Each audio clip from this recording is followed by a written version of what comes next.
Hello दोस्तों, स्वागत है आप सभी का। चौथे भाव के अंदर कल हमने चर्चा करी। मोस्ट ऑफ द प्लैनेट्स को लेकर मैंने वहाँ पे आप लोगों को समझा दिया। सिर्फ एक ग्रह को छोड़ा था जिसे हम कहते हैं गुरुदेव।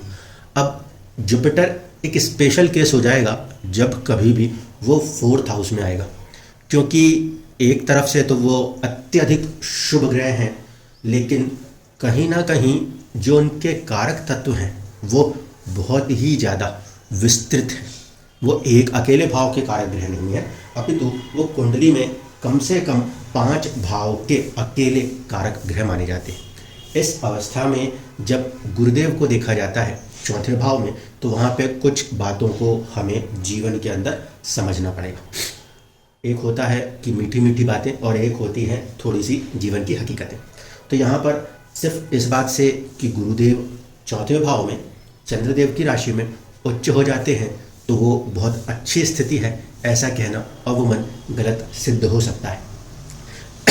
सुनने में चीज़ें अच्छी लग रही हैं कि ठीक है, यहाँ पे तो अच्छे बैठे हैं, ऐसा करेंगे वैसा करेंगे, बट जो जीवन के अंदर के अनुभव हैं उनको अगर सामने रखा जाए तो वो आपको शेयर करते हुए चलते हैं। जब कभी भी कुंडली के अंदर गुरुदेव की प्लेसमेंट फोर्थ हाउस में देखी गई तो पहली एक चुनौती इस बात पे आती है कि इस कारक तत्व भाव से 3 घर आगे आके बैठे। सेकेंड हाउस जो है वो एक प्रकार से वेल्थ का है, एक प्रकार से हमारी फैमिली का है। जब कोई ग्रह कहीं का कारक होके उससे 3 घर आगे बैठा हुआ मिला तो सेविंग्स के अंदर, वेल्थ के अंदर, कुछ हद तक अपने फैमिली के अंदर भी व्यक्ति को कोई ना कोई पराक्रम दिखाने की स्थिति खड़ी होगी। ठीक है, समझिएगा इस बात को। जब यहाँ पे गुरुदेव की प्लेसमेंट आई, यहाँ पे ये बात नहीं कह रहा कि उनके कोई राशि बैठी हुई है, राशि कोई सी भी हो सकती है। अभी बस इस बात को ध्यान रखना है कि इस भाव से ये भाव 3 घर आगे है, यानी कि साहस और पराक्रम दिखाने की स्थिति पैदा होती है। तो ऐसे जो जातक जातिकाएं होते हैं वो अपने कुटुंब, अपने फैमिली से आगे बढ़ते हुए और किस तरीके से संघर्ष करके आगे बढ़ते हुए जीवन में उन्नति हासिल करते नजर आते हैं। पहली कंडीशन, क्योंकि केंद्र में बैठे हुए गुरुदेव नीच राशि ना हो और दूसरे ग्रहों से पीड़ित ना हो तो वो एक अच्छी स्थिति में होकर व्यक्ति को कहीं ना कहीं हर प्रकार के सुख संसाधन प्रदान करने की कोशिश करेंगे। कारक तत्व के रूप में अगर समझना चाहते हैं तो ये समझ लीजिए, वहाँ पे राशि जो तत्व है बेसिकली वो 4 नंबर की राशि हम मानते हैं कालपुरुष कुंडली से, यानी कि 1 नंबर की कुंडली से। तो वहाँ पे वो जल तत्व है। अब जल तत्व को आकाश का तत्व जो है वो सुरक्षा का एहसास देता है। अगर कहीं पर कोई पानी है और उस पानी के ऊपर एक ऐसी लेयर है जो कि उसे कहीं पे भी गर्म होने या ठंडा होने नहीं दे रही, तो वो पानी वहाँ पे बहुत ही सहज स्थिति में कहा जा सकता है। तो जब भी गुरुदेव की मौजूदगी चौथे भाव में होगी तो व्यक्ति की जो मनोस्थिति है वो सहज होगी, वो काफ़ी हद तक अपने आप को काम एंड कूल रखने वाले व्यक्ति होंगे, इसमें कोई दो राय नहीं। ये प्लस पॉइंट है व्यक्ति का। लेकिन जीवन के अंदर जब इस हाउस से देखा जाएगा तो कहीं ना कहीं जीवन में व्यक्ति को अपने पराक्रम दिखाने पड़ेंगे। ये पहली कंडीशन। दूसरा ये होता है संतान भाव। संतान भाव से जब हम बात करते हैं गुरुदेव की तो वो कारक हैं संतान के, वो कारक हैं विद्या के। केंद्र में बैठे हैं तो देंगे जरूर, ठीक है, ये पहली कंडीशन है। केंद्र में बैठे हों, नीच राशि या बहुत ज़्यादा पीड़ित नहीं होने चाहिए, केंद्र में बैठे हैं तो देंगे जरूर। लेकिन क्योंकि संतान से 12वें भाव में जाके उनकी स्थिति मौजूद हो जाती है तो कहीं ना कहीं थोड़ा सा चुनौती जीवन में उस चीज़ को लेकर भी देखने को मिल सकती है। अगर राशि प्रभाव या दूसरे क्रूर ग्रहों के प्रभाव में गुरुदेव बैठे हैं तो फिर संतान के जीवन में भी थोड़े से संघर्ष की स्थिति पैदा कर सकते हैं, क्योंकि कारक है और उस भाव से 12वें हैं तो संतान को लेकर चिंताएं भी बना सकते हैं। दूसरे तरफ से देखा जाए तो जो फैंस फॉलोइंग है उस पॉइंट ऑफ व्यू से अच्छा है पंचम का स्वामी केंद्र में जाके बैठे और वो भी 4 नंबर या चौथे भाव में बैठे तो जनता से जुड़ने की एक असीमित शक्ति प्रदान कर देगा। टीचिंग लाइन्स के अंदर हैं, पब्लिक डीलिंग्स के अंदर ऐसे लोग अगर हैं, काउंसलिंग्स के अंदर ऐसे लोग हैं तो ये बहुत अच्छा परफॉर्म कर लिया करते हैं, क्योंकि वहाँ पे गुरुदेव का एक नेचुरल बेनिफिक प्लेसमेंट कहा जा सकता है। लेकिन जब बात संतान की स्थिति से कही जाएगी, स्पेसिफिकली संतान के कारक कहे गए हैं, तो वहाँ पर ध्यान रखना पड़ेगा, उन्हें लेकर थोड़ी सी चिंता महसूस हो सकती है जीवन के अंदर। जब हम बात करते हैं भाग्य से, तो भाग्य से ये वाली स्थिति क्या है, ये हो जाती है षडाष्टक। अब इस कंडीशन में क्या है, ऐसे में व्यक्ति के जीवन में उन्नति जो है वो थोड़ा देर से होती है। ठीक है, ऐसा नहीं है कि उन्नति नहीं होगी, 6-8 का संबंध हो जाए तो कोई व्यक्ति अपने जीवन के अंदर आगे नहीं बढ़ेगा, ऐसी बात नहीं है। लेकिन ध्यान रखिएगा, जब ऐसी स्थिति आती है तो अब वो मान लीजिए 1 नंबर से ही लग्न कुंडली बन जाए, यहाँ पे गुरुदेव उच्च होकर बैठेंगे, लेकिन यहाँ उच्च होने पर इस भाव के प्रति क्या उनका रवैया होगा, यहाँ से आप गिनने की कोशिश करेंगे तो ये 8 घर आगे होने का मतलब है चीज़ों में देरी होने लगना। तो ऐसे लोगों को अगर मैं बात करूँ, प्रॉपर्टी मेकिंग है, फादर का साथ है, बाहर जाने की स्थिति जो हम 9वें भाव से देखते हैं, बहुत ज़्यादा हायर लर्निंग्स की स्थितियों को हम जो देखते हैं, उन चीज़ों में विलंब होने के बहुत ज़्यादा संभावनाएं जीवन के अंदर देखी जा सकती हैं। लेकिन इसका ये अर्थ नहीं कि ये लोग शिक्षित नहीं होते, शिक्षित हो सकते हैं।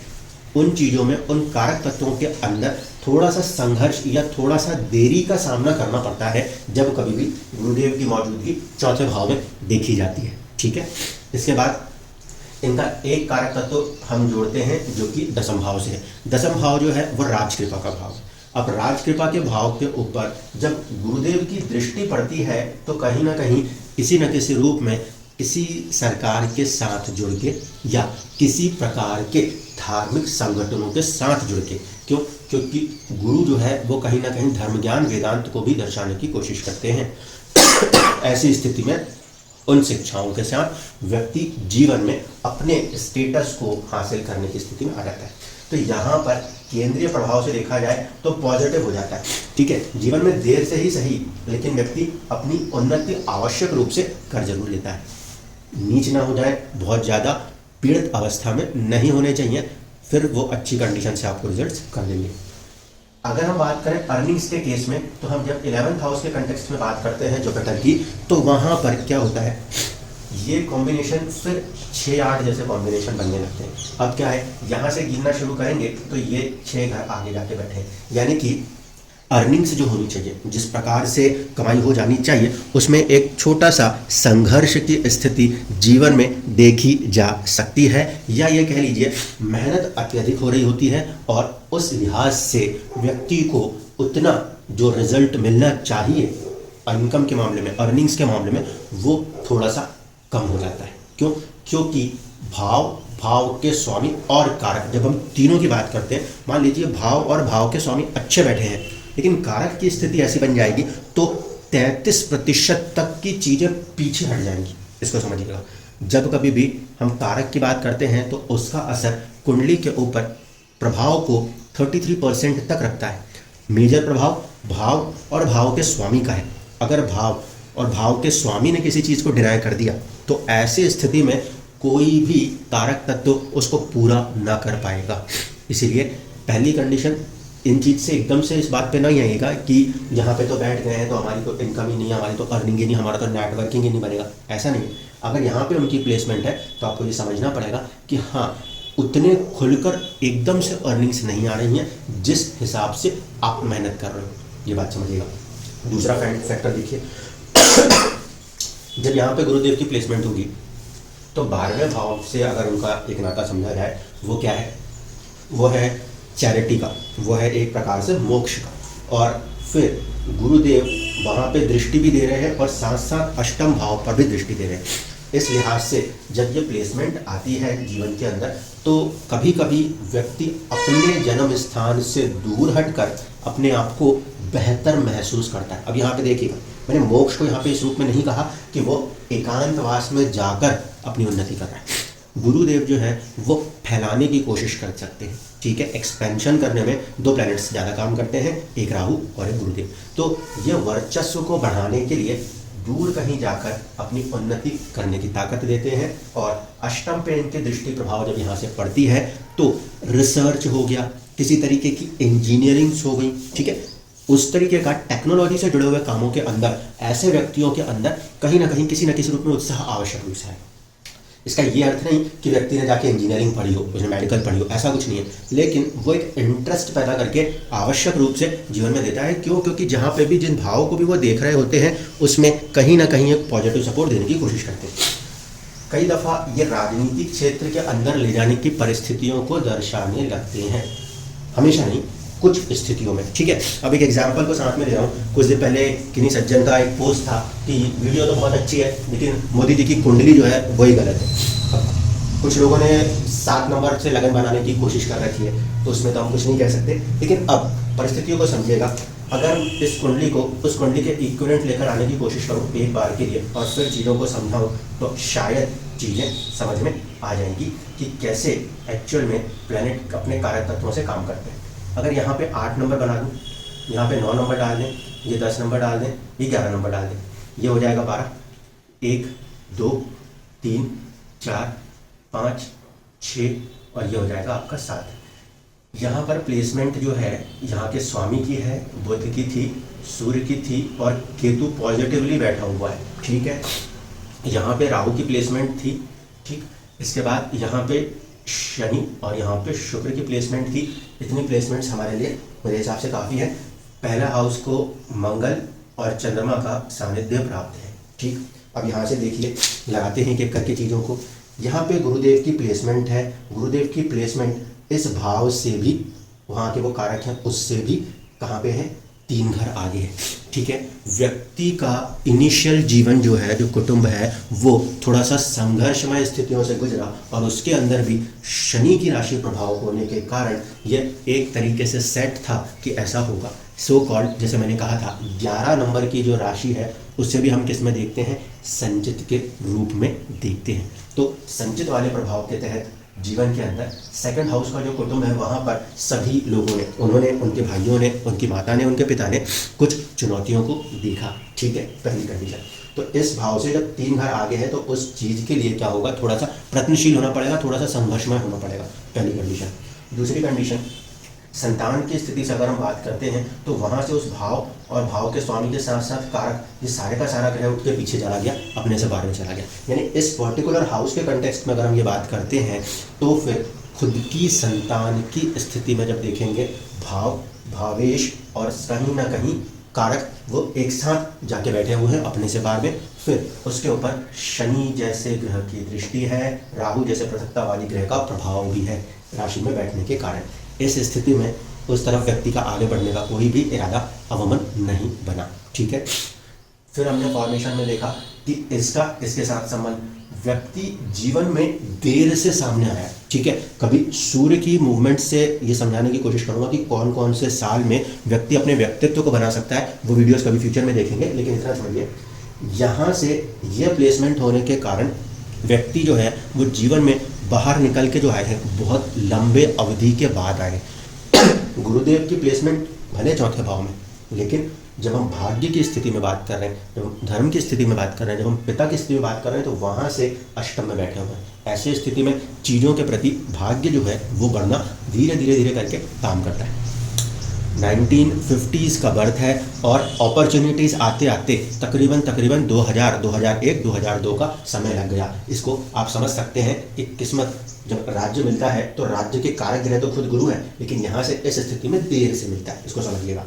फिर यहाँ पे बैठेंगे, इस पे दृष्टि देंगे तो ये फॉर्मेशन तो पॉजिटिव ही हो गया, ठीक है।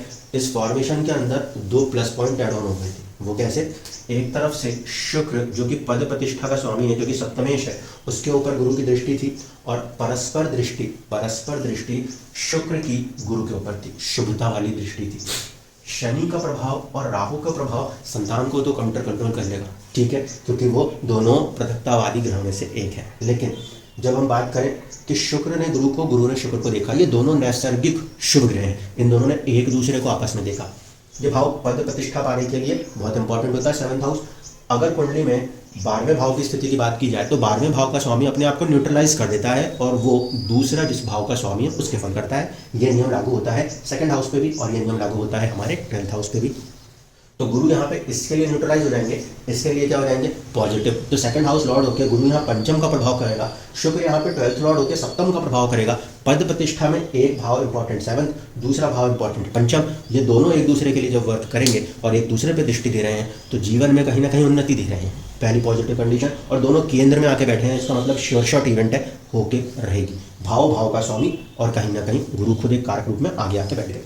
यहाँ का दूसरा कारक ग्रह जो है जब इस पे आएंगे, इस भाव पे आएंगे, तो यहाँ पे कारक में आते हैं सूर्य, यहाँ पे कारक के रूप में आते हैं शनि, यहाँ पे कारक के रूप में आते हैं बुध, यहाँ पे कारक के रूप में आते हैं गुरु।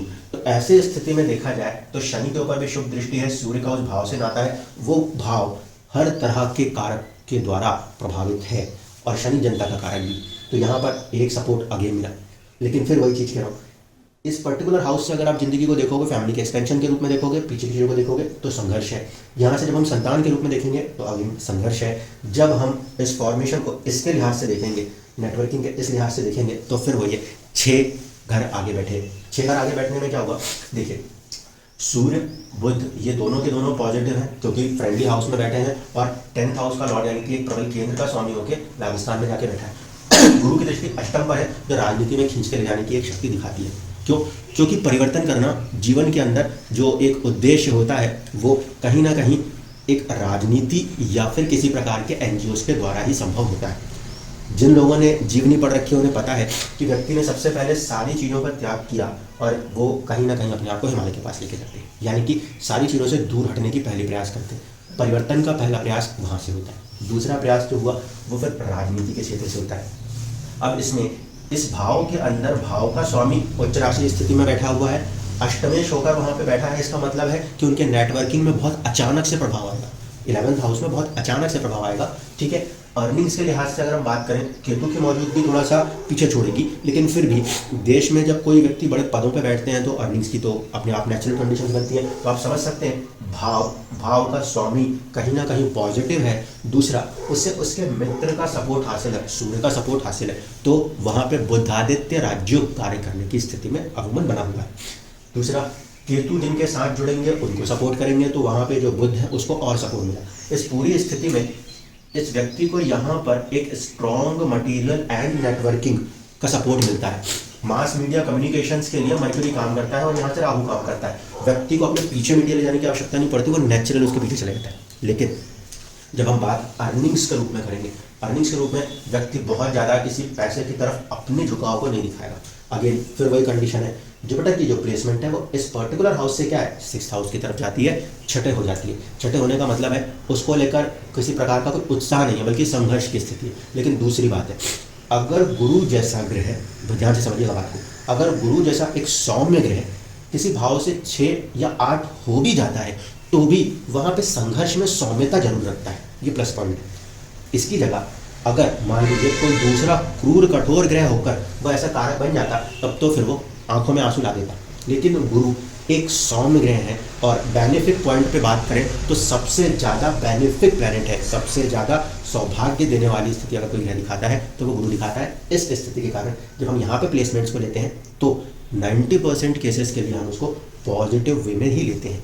लेकिन फिर वही चीज़ है कि जीवन में जब हम कुछ दूसरे हिस्सों को ध्यान में रखेंगे तो आपको चीज़ों में क्लैरिटी होनी चाहिए। अन्यथा क्या होता है, एक व्यक्ति अपने जीवन में बहुत सारी चीज़ें चाहता है, उसे यहाँ पे पद चाहिए तो उन्हें यहाँ पे संतान चाहिए, तो कभी घर की ये चीज़ें भी चाहिए। सारी चीज़ों को कंप्लीट कर पाना ये मुमकिन नहीं होता, क्योंकि इन 12 भावों में से ग्रह जब बैठेगा तो किसी भाव के लिए अच्छी स्थिति बनाएगा, किसी भाव के लिए संघर्षमय स्थिति पैदा कर देगा। इस कारण से जब जुपिटर को फोकस करें तो अगर यहाँ पे फोकस करें, मेजर पॉइंट इन 2 घरों के ऊपर रखिएगा, पंचम और 2nd हाउस के ऊपर। भाग्य से या अर्निंग से तो आप धीरे धीरे उठ जाएंगे, क्योंकि एक नेचुरल सौम्य ग्रह 6ठे या 8वें भाव में बैठे तो भी शुभता की कोशिश करेगा, क्योंकि लगन कुंडली से वो तो केंद्र का भाव है, 4था भाव है। ठीक है, इस लिहाज से तो ये था एक्चुअल में जुपिटर का कोर कनेक्शन, जो कि 4th हाउस के लिए स्पेसिफिकली अलग से रीड करना पड़ा। बाकी ग्रहों के भी कारक तत्वों को जब हम जोड़ लेंगे तो आप उनसे भी उनकी प्लेसमेंट्स को समझ सकते हैं। तब आपको, जैसे मैंने अभी यहाँ पे बताया, अगर मैं आपको एक हिंट देता हूँ, इस भाव के लिए शनि कारक है।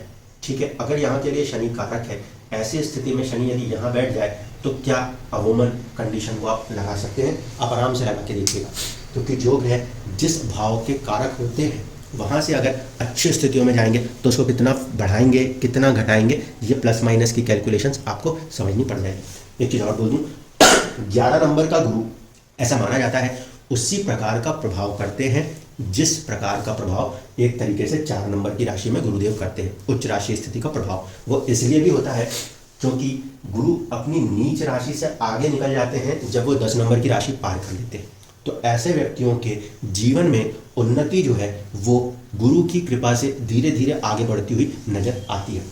जिन भी कुंडलियों के अंदर गुरु की प्लेसमेंट आपको 11वें से लेकर तीसरे नंबर की राशियों में दिखाई देती है, तो आप समझ सकते हो कि उस समय गुरु की ऊर्जा आगे बढ़ रही है, ऊपर की ओर उठती हुई नजर आ रही है। ये फॉर्मेशन हेल्प करता है। और यहाँ पे जो जुपिटर का फॉर्मेशन है फिर वो कहीं ना कहीं व्यक्ति को धर्म की तरफ खींचने की कोशिश आवश्यक रूप से करता है। लेकिन फिर वही चीज़ है कि अगर एक भाव में मान लीजिए एक से ज़्यादा ग्रह बैठ जाए, जैसे एक कुंडली थी उसमें यहाँ पे गुरु भी है, यहाँ पे शनि भी है, यहाँ पे चंद्रमा भी है, ऐसी स्थिति में क्या करना पड़ेगा, आपको षड्बल का सहारा लेना पड़ेगा कि जो ग्रह ज़्यादा बलवान होगा चलेगी उसकी और फिर वो उसको प्रभावित करेगा। अन्यथा आप ये सोचते रहेंगे कि यहाँ पे गुरु की प्लेसमेंट है तो ये होगा वो होगा, नहीं। उस पर्टिकुलर भाव के ऊपर जिस भी ग्रह ने षड्बल में ज़्यादा बल ले लिया उसको ध्यान में रख के फिर बाकी सारी स्थितियों को आपको लगाना पड़ेगा। जितनी भी बातें अभी तक आपको बता रहा हूँ वो सिर्फ और सिर्फ इंडिविजुअल प्लैनेट अगर वहाँ बैठे तो आप इसको कैच कर पाओगे। अगर वहाँ पे गुरु के साथ दूसरे ग्रह बैठ जाते हैं तो फिर गुरु बलवान है या कोई दूसरा ग्रह बलवान है, षड्बल में उसको देखकर ही किसी प्रकार से फैसला करना पड़ेगा। धन्यवाद।